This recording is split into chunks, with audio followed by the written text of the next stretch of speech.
بسم الله الرحمن الرحیم. الحمد لله و الصلاة و السلام علی رسول الله. یک موضوع خاص داریم درباره قربانی کردن. قربانی در اصل عبادت مالی است و دانشمندان مذهب حنفی در تعریف آن نوشته اند: حیوانی که در روز عید و ایام تشریق به نیت عبادت و تقرب، یعنی نزدیکی به الله متعال، تحت شرایط خاص ذبح می شوند. آیا قربانی سنت است یا واجب؟ مشروعیت قربانی به اتفاق فقها یعنی دانشمندان در سال دوم هجری به دلیل‌های شرعی، قرآن کریم و حدیث‌های صحیح رسول اکرم صلی الله علیه و سلم و عملکرد صحابه کرام رضی الله عنهم اجمعین ثابت و مشروع گردیده است. الله متعال در مورد مشروعیت قربانی در قرآن کریم بعد اعوذ بالله من الشیطان الرجیم فرموده است: فصل لربک وانحر، خاص برای پروردگارت نماز بخوان، از فرضها و نفلها و نماز عید، و برای پروردگارت قربانی کن. مشروعیت قربانی در حدیث‌های صحیح رسول اکرم صلی الله علیه و سلم و سنت عملی ثابت است که آن حضرت صلی الله علیه و سلم قربانی نموده و به انجام این عبادت بزرگ تشویق و ترغیب داده فرموده اند: من وجد ساعة فلم یضحی فلا یقربن مصلانا. کسی که توانایی قربانی را داشته باشد و قربانی نکند، به نمازگاه و عیدگاه ما نزدیک نشود. و بعد از وفات رسول اکرم صلی الله علیه و سلم صحابه کرام قربانی می نمودند و همین سنت را تابعین و بعد از آن تابعین ها و مسلمانان تا امروز به جا می آورند و هیچ مسلمان از مشروعیت قربانی منکر نشده است. آیا قربانی سنت است یا واجب؟ دانشمندان مذهب حنفی به این نظر هستند که قربانی واجب است، زیرا الله متعال به صراحت امر نموده است که مسلمانی که توانایی مالی دارد قربانی کند و امر او تعالی دلالت بر واجب بودن می کند. اعوذ بالله من الشیطان الرجیم. فصل لربک وانحر، خاص برای پروردگارت نماز بخوان و قربانی کن. و نیز رسول اکرم صلی الله علیه و سلم در حدیث کسانی را که توانایی قربانی را دارند و این عبادت را به جان نمی آورند تحذیر نموده و فرموده اند: من کان له سعه ولم یضحی فلا یقربن مصلانا. مسلمانی که توانایی قربانی کردن را دارد و قربانی نکند، پس به مصلا و عیدگاه ما مسلمانان نزدیک نشود. و از این حدیث استنباط نموده اند که قربانی واجب است و اگر واجب نباشد کسی که قربانی نمی کند از آمدن به عبادتگاه منع نمی شد. و جمهور دانشمندان مذهب‌های فقه مالکی، شافعی و حنبلی و نیز ابو یوسف از دانشمندان مذهب حنفی قربانی را سنت مؤکده دانسته‌اند. حکمت از مشروعیت قربانی.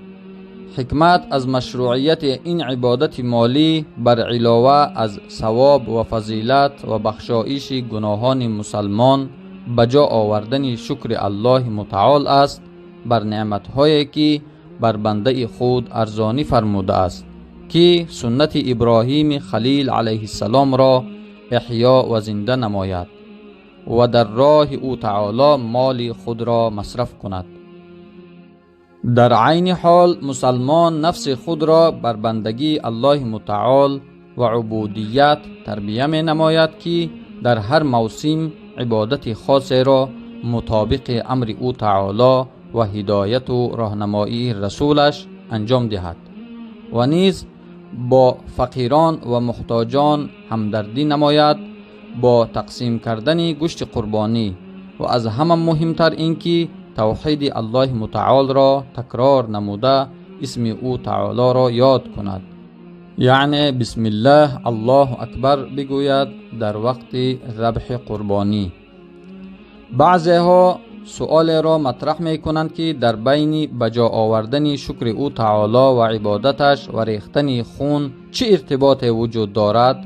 در جواب اینها می گویم که اولا این ریختن خون وسیله آسایش برای خود بنده و خانواده اش، همسایه ها و مهمان هایش می باشد و نیز صدقه دادن بر فقیران است که از نعمت الهی که برایشان ارزانی نموده استفاده کنند و نعمت او تعالی را به شکل ظاهری آن به نمایش بگذارند. مسلمان مأمور است که در وقتهای مواسم مختلف نعمتهایی که برایشان الله متعال لطف نموده است از آن استفاده نمایند و روی آن صحبت کنند. الله متعال فرموده است بعد اعوذ بالله من الشیطان الرجیم و اما بنعمت ربک فحدث، و از نعمتهای پروردگارت حرف بزن و صحبت کن. دوم، در قربانی و ریختن خون این حیوانات حلال یک نوع تأکید و مبالغه در تصدیق نمودن مسئله های است که الله متعال خبر داده است که این حیوانات را برای آسایش و استفاده بنده های خود خلق نموده و اجازه ذبح نمودن و ریختن خون آنها را داده است تا اینکه از گوشت آنها بهره‌مند شوند. شرط‌های شخص قربانی کننده. کدام شرط‌ها بر شخص قربانی کننده لازم است؟ دانشمندان تصریح نمودند که شخص قربانی کننده باید دارای شرط‌های ذیل باشد. اول، مسلمان باشد و قربانی غیر مسلمان قبول نمی شود. دوم، مقیم باشد و مسافر نباشد نزد دانشمندان فقه حنفی، زیرا مسافر به سختی و مشقت روبرو می شود. در قربانی کردن، البته در نزد جمهور فقها مسافر هم قربانی کرده می تواند. سوم، مالدار باشد، یعنی توانایی خریدن قربانی را داشته باشد، بر علاوه از داشتن جای زیست و مصرف روزمره خود و اهل و عائلش و قرضدار نباشد. چهارم، بالغ و عاقل باشد، به بلاغت رسیده و انسان عقلدار باشد نزد امام زفر. البته در نزد امام ابو حنیفه و امام ابو یوسف در مال طفل نابالغ و دیوانه هم قربانی می شود در صورتی که توانایی داشته باشند. پنجم، نیت قربانی را داشته باشد که خالصاً از برای الله عز و جل قربانی می نماید. شرایط حیوانها برای قربانی. حیوانهایی که قابل قربانی هستند و تعیین سن و سال شرعی. شرایط حیوانها برای قربانی. حیواناتی که قابل قربانی کردن هستند و تعیین سن و سال شرعی آن. در قربانی باید حیوانی که ذبح می شود از 4 پای ها باشند. بهیمة الانعام می گویند که عبارتند از شتر که از 5 ساله کم نباشد، گاو از 2 ساله کم نباشد، گوسفند از 6 ماهه کم نباشد و در ماه 7 داخل شده باشد و بوز از 1 ساله کم نباشد. در قربانی کدام یک از شتر، گاو، گوسفند و بوز ثواب بیشتر دارد؟ دانشمندان مذهب حنفی افضلیت و یا ثواب بیشتر در قربانی چنین ترتیب نموده اند: قربانی کردن شتر کامل، دوم قربانی نمودن گاوی کامل، سوم گوسفند کامل، چهارم بز کامل. اشتراک نمودن در 7 حصه شتر، اشتراک کردن در 7 حصه گاو، یعنی در شتر و گاو می توانند 7 کس مشترک باشند، اشتراک کنند، حصه داشته باشند زیرا که شتر قیمتی گوشت خوب و بیشتر دارد. بعد از آن گاو در درجه دوم می باشد و در مرحله سوم گوسفند است و آخرین آنها بز است در اجر و ثواب از نظر دانشمندان فقه حنفی. حیوان قربانی باید عیب نداشته باشد. حیوانی که به خاطر عبادت قربانی تخصیص داده می شود باید عیبی تأثیرگذار نداشته باشد و این امر را صحابی جلیل علی رضی الله عنه در حدیث صحیح بیان نموده است. رسول الله صلی الله علیه و سلم ما را در قربانی کردن راهنمایی نموده تا اینکه چشم و گوش حیوان قربانی را به صورت دقیق متوجه شویم و نظر بیاندازیم و نباید حیوان را قربانی کنیم که طرف گوشش از قسمت پیش و یا از قسمت بالا بریده شده باشد و نه هم حیوان را که گوشش پاره شده باشد و نه هم حیوان را که گوشش سوراخ شده باشد. یعنی عیبی تأثیرگذار باشد که در نتیجه آن قیمت گوشت قربانی کم شود و این 4 عیب تأثیری سلبی دارد که ماهیت قربانی را زیر سؤال میبرد. کوری واضح، بیماری آشکار و ظاهر، لنگی نمایان و لاغری و خرابی که چرب یا روغن یا مغز استخوان ندارد و حیوانی که در رمه رفتن نتواند.